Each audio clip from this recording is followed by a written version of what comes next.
Bonjour à tous et bienvenue sur Inscotchable, le podcast qui vous rend incollable sur le whisky.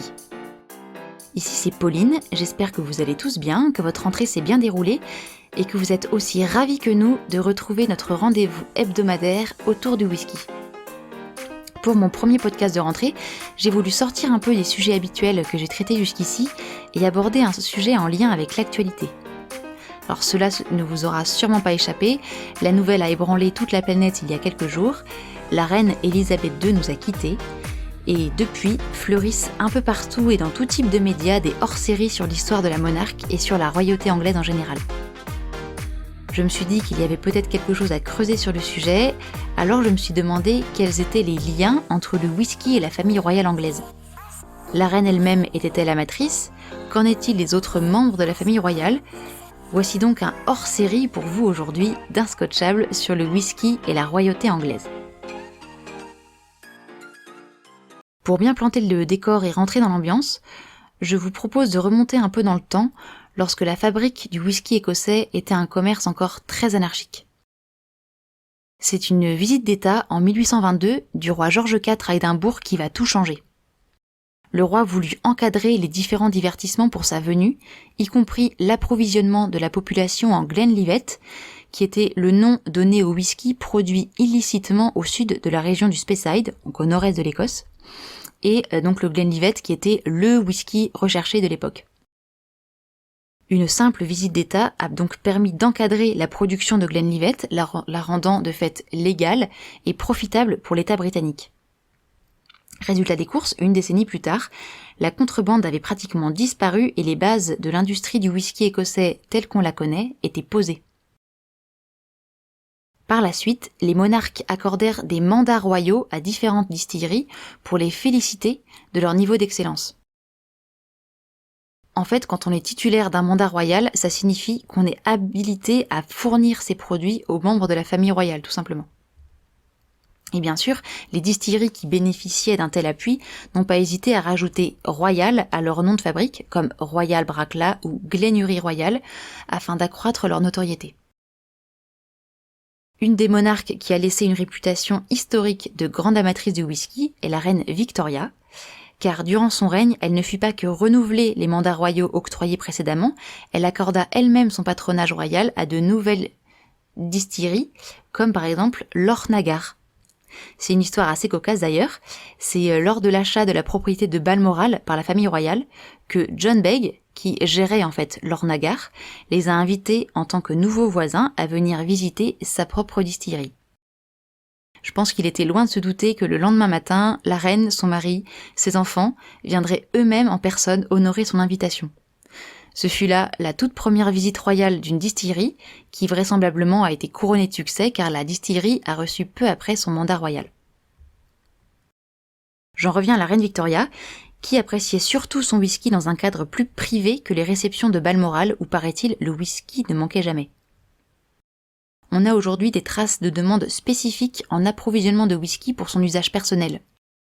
Ses préférés ? Les whiskies en provenance de l'île d'Ayla. Alors un petit point rapide sur cette île qui est tout à fait à l'ouest de l'Écosse et qui est de loin la région productrice de whisky la plus courue par les amateurs de single malt, parce que les single malt de là-bas sont connus pour être assez fumés, très souvent tourbés. Et même si la superficie de l'île est très réduite, on compte pas moins de 12 des distilleries les plus connues, dont celles de Ardbeg, Bruichladdich, Lagavulin ou encore Laphroaig. Je ferme la parenthèse. La reine Victoria rajoutait une large lampée de whisky dans son thé et on raconte que plus il y en avait, plus elle commentait l'excellence de l'infusion. Elle en prenait aussi avec de l'eau, avec du soda et même avec du vin rouge. Quand elle partait en balade en Écosse, elle en prenait mélangée à de l'eau pour se réchauffer, expliquant que l'eau pure serait beaucoup trop froide à boire. Vous comprendrez bien que lorsque son penchant pour l'alcool fut largement connu en 1895, cela provoqua une petite révolte sociale au sein du public très très puritain de l'époque victorienne. Bon, j'en reviens maintenant à l'époque actuelle. Quid de la place du whisky aujourd'hui dans la famille royale ? Alors à mon grand regret, je n'ai pas trouvé de documents attestant d'une quelconque appétence de la reine Elisabeth II à l'égard de ce spiritueux. Elle préférait de loin le thé ou le champagne, mais j'ai pu lire que son mari, le regretté prince Philip Mountbatten, était quant à lui un sérieux connaisseur de whisky, allant jusqu'à produire son propre whisky, un blend qu'il a baptisé Barrowgill, je ne sais pas si je le prononce bien, et qui est produit en Écosse. Pour en savoir un peu plus sur ce whisky, c'est un whisky robuste, complexe, tout en étant floral et moyennement doux au nez, avec des gouttes de poire, de fumée de bois et une note persistante de levure. Un combo qui m'a l'air très sophistiqué et qu'il me tarde personnellement de goûter. De nombreuses distilleries du Royaume-Uni développent des whiskies spéciaux pour les différents anniversaires, les commémorations ou encore les mariages de la couronne. Ces bouteilles, souvent vendues à des prix exorbitants en passant, sont convoitées par les collectionneurs de whisky du monde entier. Je ne vais pas ici en faire l'inventaire, ce serait bien trop long, mais je vais juste vous citer un exemple. Le jubilé de diamant de la reine Elisabeth II a été célébré avec la sortie de l'un des whiskies écossais les plus chers au monde. Il s'agit de l'édition John Walker & Son Diamond Jubilee, pareil là je sais pas si je le prononce très bien, qui a été vendu à 100 000 livres. Il a été mis en bouteille à l'Ornagar, justement, dont on parlait tout à l'heure, qui est basé donc au bord du domaine de Balmoral.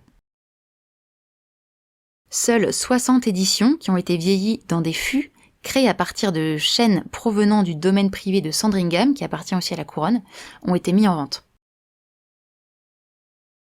Alors je voulais finir ce podcast hors série spécial British Family avec les appétences de chacun des membres en termes de whisky. Je vais commencer par Kate, qui s'autoriserait de temps à autre, si j'en crois les dires des journalistes, un verre de Jack Daniels, mais son alcool de prédilection reste un cocktail fabriqué à base de jus de la passion, de vodka, de liqueur de framboise et de champagne appelé Crack Baby. Voilà, comme ça vous saurez tout. Le prince Harry n'est pas très whisky. Meghan, elle est plutôt vin. Mais elle avait confié sur son blog qu'elle buvait volontiers un bon whisky s'il était écossais et s'il était sans glaçons. Alors, quant à Camilla, elle est plutôt gin tonic. Le prince William apprécie, lui, la bière, la Guinness pour être très précis. Et je vais finir avec le nouveau roi Charles III, qui a, comme son aïeul Victoria, un faible pour les single malt tourbés de l'île de Islay. Qu'il soit en train de tirer, de chasser ou de skier, il a, paraît-il, toujours une flasque sur lui, et il trouve que l'arôme fumé du Lafrogue ou du Bruichladdich lui donne le coup de fouet nécessaire à toute activité un peu physique. Charles a d'ailleurs déjà décerné un mandat royal à Lafrogue, qui est pour l'instant la seule des distilleries à avoir reçu cet honneur. En tout cas, j'ai hâte de voir ce que nous réservent en termes de création de whisky les différentes distilleries anglaises pour le couronnement de Charles III. On pourra en reparler peut-être si ce genre de sujet vous a plu. Surtout, n'hésitez pas à nous faire un retour sur nos différents réseaux sociaux, Instagram, Facebook et maintenant YouTube depuis la rentrée. Et je vous dis donc à la semaine prochaine sur Inscotchable.